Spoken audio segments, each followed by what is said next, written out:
मेरा एक दफा विजिट वीजा रिजेक्ट हो गया तो क्या मुझे अप्लाई करना चाहिए। 3 महीने हो गए हैं एजेंट को पैसे दिए मैं विजिट वीजा के, तो अभी तक विजिट वीजा नहीं लगा कि मैं अपनी बीवी को यहाँ पर विजिट वीजे पे बुलाना चाहता हूँ, जबकि मेरी सैलरी 2000 मैंने BS एग्रीकल्चर किया है और मेरी डिग्री अटेस्टेड है। क्या मेरा वीजा लगेगा? जिन लोगों की डिग्री अटेस्टेड हो चुकी है और वो पाकिस्तान में है तो क्या उनका वीजा लगेगा? एजेंट मुझसे डन बेस के नाम पे 1,20,000 मांग रहा है, जबकि मैं माजी के अंदर पहले भी यहाँ पे आ चुका हूँ, तो क्या करना चाहिए ब्रदर? मिल ही जाएगी मंजिल भटकते भटकते, गुमराह तो वो हैं जो घर से निकले ही। एक बंदे को पैसे जमा करा बैठे हैं, अब पछतावत क्या होवे जब चिड़िया चुग गई खेत।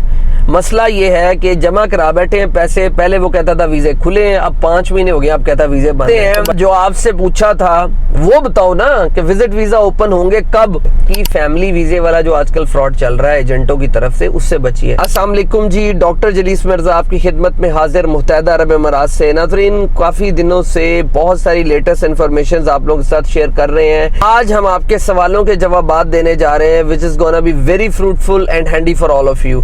उम्मीद है आप लोगों को इन क्वेश्चंस के जो आंसर्स हैं उनसे बहुत ज्यादा रहनुमाई मिलेगी। And we are going to start our video with these questions. Video को मुकम्मल देखिएगा, चैनल को सब्सक्राइब कीजिएगा एंड बेल आइकन को जरूर क्लिक कीजिएगा।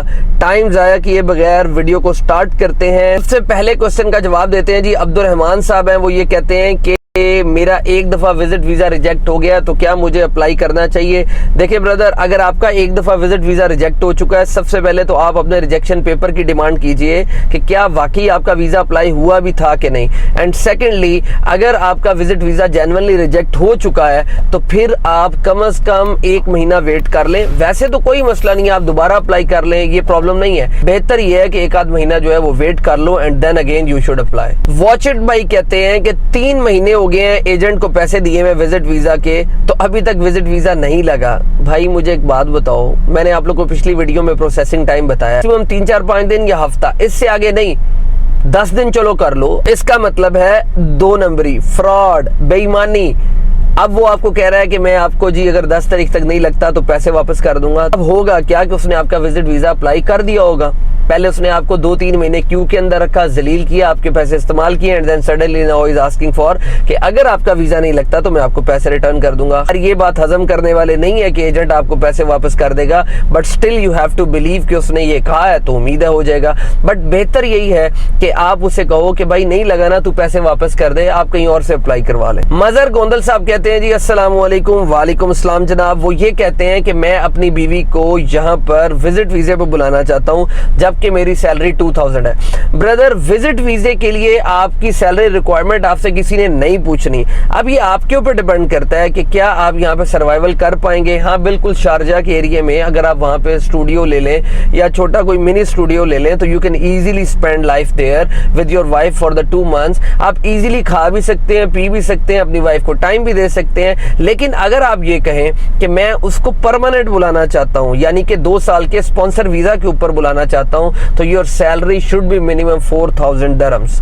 ये मैं आपको बड़ी क्लियर कट बात बता रहा हूँ, क्योंकि दुबई के रूल्स एंड रेगुलेशंस को मैंने आमर सेंटर से कंफर्म किया था, तो वो हमेशा ये कहते हैं कि यार मिनिमम 4000 सैलरी तो होना चाहिए, then you can easily sponsor your wife, और even wife can sponsor the husband if the salary is minimum 4000 dirhams. So इस चीज को ज़हन में रखें, बाकी आप उनको बुला सकते हैं, वीजा आपकी वाइफ का निकल आएगा। मजहर अली खान साहब कहते हैं जी कि विजिट वीजा की जो प्राइस है वो 2 महीने वाले की 45,000 रुपए है, क्योंकि मैं हमेशा से आप लोगों को कहता हूँ कि मैक्सिमम 50-60 हजार रुपए तक जाना चाहिए, इससे ज्यादा आप लोगों को नहीं देने चाहिए। बड़ी खूबसूरत बात उन्होंने की है जो मैं हमेशा आपको बताता हूँ कि विजिट वीजा उनका 7 से 8 दिन में अप्रूव हो गया था, एंड देन उनका जो एम्प्लॉयमेंट वीजा है अकाउंटेंट का वो भी माशाल्लाह से अप्रूव्ड हो गया, now is living happily life here. So this is the context. मैं हमेशा कहता हूँ कि वो ये बात कर रहे हैं कि जी मेरी डिग्री अटेस्टेड थी।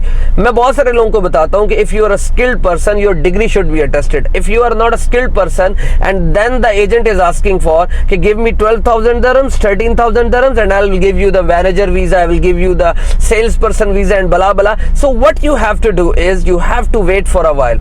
अभी थोड़ा सा इंतजार करो, अनस्किल्ड कैटेगरी के जो लोग हैं थोड़ा सा इंतजार करें। As soon as the things will streamlined here, हम आपको जरूर बताएंगे दुबई के प्लेटफॉर्म से कि now you should have to apply. 10-10, 12-12, 13-13 हजार दरम दोगे, एजेंट आपको क्यू में लगाता जाएगा, तो आपको थोड़ा सा इंतजार करना है। तो फिर इसी तरह से होगा, आप कहोगे 4 महीने हो गए, 5 महीने हो गए, पैसे दिए में अभी तक कुछ भी नहीं हुआ। तो इन चीजों को जहन में रखें। शुक्रिया मजहर भाई फॉर द पॉजिटिव कमेंट, अल्लाह ताला आपको जी और कामयाब करे, आमीन। अजीम साहब कहते हैं जी कि मैंने BS एग्रीकल्चर किया है और मेरी डिग्री अटेस्टेड है, क्या मेरा वीजा लगेगा? इंशाल्लाह लगेगा, अल्लाह के ऊपर भरोसा रखो, इंशाल्लाह लगेगा। You should have to apply and come here and enjoy the life. Waseem Abbas Malik साहब कहते हैं जी जिन लोगों की डिग्री अटेस्टेड हो चुकी है और वो पाकिस्तान में है तो क्या उनका वीजा लगेगा? भाई अगर तो आप स्किल्ड कैटेगरी के अंदर हो और आपको यहाँ से कोई कंपनी एम्प्लॉयमेंट वीजा ऑफर कर रही है तो आपका जरूर लगेगा। अगर आप एजेंटों का आजाद वीजे के नाम पे चूरन खरीदना चाहते हैं तो you should have to wait for a while, don't have to spend 12,000 13,000 दरम फॉर दिस। फैसल अशफाक कहते हैं जी कि एजेंट मुझसे डन बेस के नाम पे 1,20,000 मांग रहा है, जबकि मैं माजी के अंदर पहले भी यहाँ पे आ चुका हूँ, तो क्या करना चाहिए? ब्रदर देखिए मेरी बात सुने,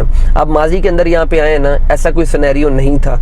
अब मसला ये है कि जब से पाकिस्तान के अंदर बेरोजगारी और थोड़ी सी महंगाई बढ़ी है कि everybody wants to come here. Even मैं वो बंदा था जो पाकिस्तान में लोगों को ये कहता था कि यार हमें यहाँ से नहीं जाना है, क्योंकि हम वहां अर्न कर रहे थे। एंड सडनली थिंग्स चेंज, बदलनी शुरू की हैं और प्रेशराइज इतना हो गया था, यकीन माने मैं आपको बता नहीं सकता। And then we decided to move from Pakistan to earn some good money here in UAE and even in the Gulf countries. तो मैं आपको यही मशवरा दूंगा कि आप अपना वीजा उसे कहें कि नॉर्मल अप्लाई करें। भाई जब आप पहले यहाँ पे आ चुके हो तो अब कौन सी ऐसी कयामत आ गई है कि 1,20,000 का वीजा लगाएगा? अब उसे बोलो मुझे डन बेस वन बेस कुछ नहीं चाहिए, इट्स अ फ्रॉड, ये कुछ भी नहीं है, ये तुम्हारी मुतारिफ कराई गई टर्म है। मुझे किसी कॉपी के अंदर किसी गवर्नमेंट की वेबसाइट पे साबित कर दो कि डन बेस वीजा होता है तो मुझसे 2,40,000 ले लो, लेकिन ये काम नहीं करना। ये अमीर कहते हैं जी great information, thank you for the motivation. और वो जो आप शेर पढ़ते हैं, मिल ही जाएगी मंजिल भटकते भटकते, गुमराह तो वो हैं जो घर से निकले ही नहीं, हमें बहुत मोटिवेशन मिलती है जनाब। मैं भी कोशिश करता हूँ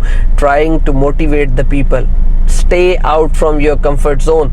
if you want to earn something, don't stay in your comfort zone.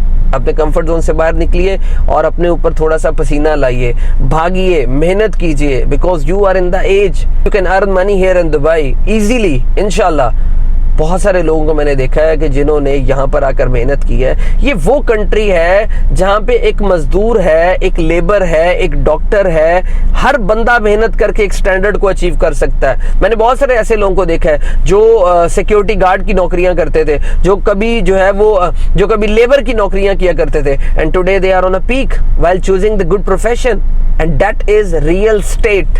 Real estate ऐसा कारोबार है जिसको आप ज्वाइन करके आप बुलंदियों को छू सकते हैं। आपने अपनी मेहनत खुद करनी है और बुलंदियों को छूना है। लतीफ साहब कहते हैं जी कि एक बंदे को पैसे जमा करा बैठे हैं, अब पछतावत क्या होवे जब चिड़ियां चुग गई खेत। मसला ये है कि जमा करा बैठे हैं पैसे, पहले वो कहता था वीजे खुले हैं, अब 5 महीने हो गए, अब कहता वीजे बंद है। तो भाई देखो पैसे वापस लो, उनको पैसे वापस करे। ये तो टोपी ड्रामा उन्हें करते रहना, उन्हें पता नहीं किन्ने बंदियां दा पैसा इंजी लिया होना है तो तुहानू कहानी चला रहे होना है। भाई उससे पैसे वापस लो एज सून एज पॉसिबल, उसको कहो वापस करे पैसे, हमने नहीं करना तेरे से वीजा अप्लाई। कमाल है यार। हसन जानी कहते हैं जो आपसे पूछा था वो बताओ ना कि विजिट वीजा ओपन होंगे कब। भाई मुझे एक बात बताओ ना, मैं इमिग्रेशन के अंदर हूँ ना आप इमिग्रेशन के अंदर हैं। जो लोग यहाँ पे आ रहे हैं क्या उनके वीजे नहीं लग रहे? वीजे लग रहे हैं लेकिन रिजेक्ट भी हो रहे हैं। अब ये कोई बंदा कहे कि 100% लग रहे हैं वो गलत है, अब ये कोई बंदा कहे 100% रिजेक्ट हो रहे हैं तो वो गलत है। भाई लोगों के वीजे लगते हैं, लोग आते हैं। मैं तो आपको फिर बता रहा हूँ स्क्रूटनी बहुत टाइट होती जा रही है। अब आप लोग इवन के जो सोशल मीडिया के ऊपर कर रहे हैं वो चीजें भी देखी जा रही हैं। अब जब सिक्योरिटी चेक किए जाते हैं वो देखते हैं कि इस बंदे का ट्रैक रिकॉर्ड क्या है। ये जो आप टिकटॉक पे, फेसबुक पे हर टाइम जो है वो कोई ना कोई सोशल मीडिया के ऊपर गलत बातें कर रहे हैं, गलत चीजें शेयर कर रहे हैं, this is not gonna be fruitful for you. अपने आप को देखिए कि आप लोग क्या कर रहे हैं, कोई ऐसी गलत एक्टिविटी में सोशल मीडिया पे तो नहीं पाए जा रहे। इन चीजों को भी देखें। हर बंदा जो है वो फिलोसफर बना हुआ है आजकल। आउटसाइडर्स के वीजाज अभी मुश्किल है, इनसाइडर्स के वीज़ाज लग रहे हैं। इसके अलावा विजिट वीज़ाज ओपन हैं, लोगों के वीज़ाज लगते हैं, रिजेक्शन होती है, बैन वाला कॉन्सेप्ट नहीं है। किसी भी शहर से हो पाकिस्तान के लगते हैं वीज़े। कि फैमिली वीज़े वाला जो आजकल फ्रॉड चल रहा है एजेंटों की तरफ से, उससे बचिए। उसका आपको कोई फ़ायदा नहीं होने वाला कि किसी के साथ किसी का वीज़ा लगा दिया, किसी के साथ किसी का वीज़ा लगा दिया, and suddenly at the airport when they asked a question कि भाई कहाँ हैं आपके घर वाले, एंड यू सेड वो तो नहीं आए, एंड दे से व्हाई, तो आपके पास कोई जवाब नहीं होगा। ये जितनी आपको कहानियां सुना रहे हैं इन चीज़ों से बच जाइए, इसका फ़ायदा आपको नहीं होने वाला।